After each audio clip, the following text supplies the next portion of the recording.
Welcome back. One of the very first stories I wrote when I moved to Miami was the 1992 New Times cover story, Willie and Sal.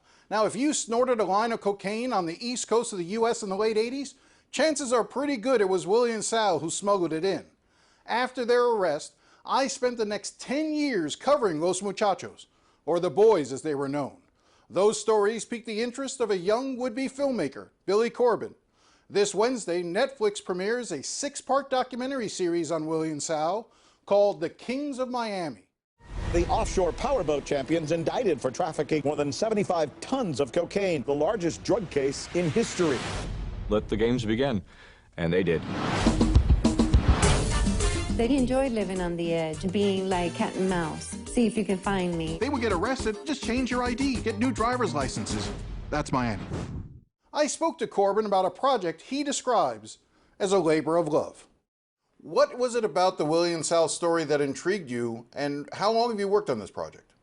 Well, we've been working on it for 12 years, but it's been a part of our lives in one form or another since middle school, when Alfred Spellman, my producing partner and the co-founder of our company Raconteur, he was driving in carpool with his best friend's dad, who was one of the attorneys on the case. This is back in the 90s, back in the 8th grade, hearing him on the cell phone talking about Los Muchachos, the boys. And so we've been kind of following it along ever since then. You know, their first trial in 95, 96, that was our high school era. I went to school at New World School of the Arts, a block away from the federal courthouse. And then when we were in college at the University of Miami, Sal had his second trial in 2001, 2002. So this really charted our formidable years here in South Florida. And so this was a story that we had wanted to tell since then, and in fact had hoped to tell in our documentary Cocaine Cowboys about 15 years ago. And Willie and Sal were supposed to be what Cocaine Cowboys was about. And at that point, it was just a little too new. It was fresh. The wounds were fresh. Sal's second trial had just ended, and we just couldn't get the access we needed because the story just hadn't ripened yet. And so Cocaine Cowboys turned out to be, that was our plan B. That was like our backup plan when we couldn't get the Willie and Sal story. I guess starting in about 2009, we started to hear from people involved in the case who knew that we had produced Cocaine Cowboys, that we had a fascination with Miami in this era. People were getting out of witness protection and hitting us up. And that's how it all started. And we began accumulating almost an archive of interviews on this case with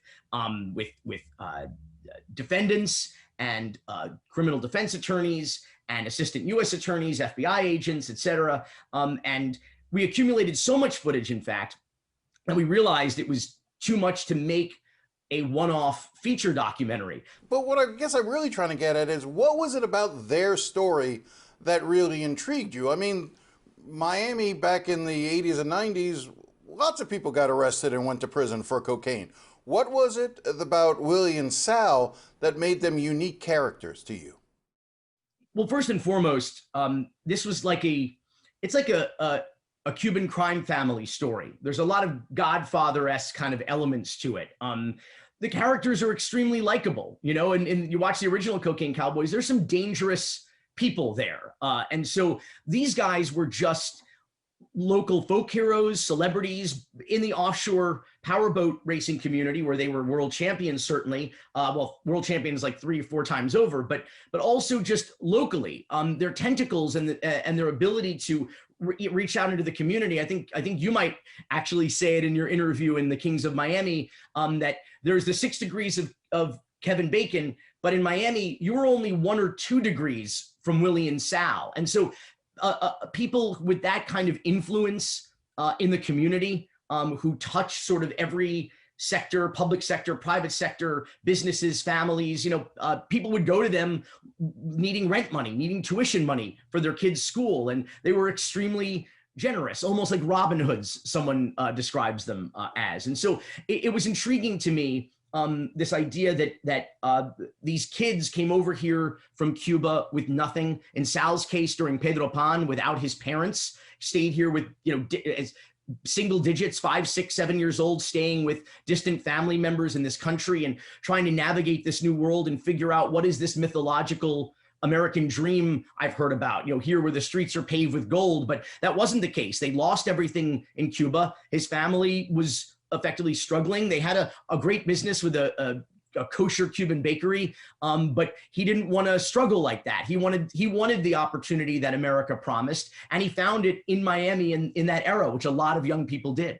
Well, the thing that always appealed to me as well is that notion of, here are two Miami High dropouts who go on to arguably be probably the most successful entrepreneurs in their line of work at their time anywhere in the country. It was Muchachos Inc. It was a multi-billion-dollar multinational corporation that they were the president and vice president, or the CEO and treasurer of, or the CEO and COO, I could say. It was an illegal trade, but it did trickle down into a lot of legitimate trades. They had real estate holdings. They helped, I think they helped sustain Sunshine State Bank for quite a time. And so, there were, I say that Miami in the 1980s during the drug boom, the cocaine boom, is the only successful case study of Reagan's trickle-down economics. And Willie and Sal kind of embodied that, because they didn't just hoard the money, they spent it all over South Florida. And that manifested itself in quite real ways here in terms of employment opportunity. I'm not saying the drug trade was a good thing, but it had a lot of effects, positive and negative, on this community. And these guys in that time effectively ran the town. Well, let's deal with the negative side of it.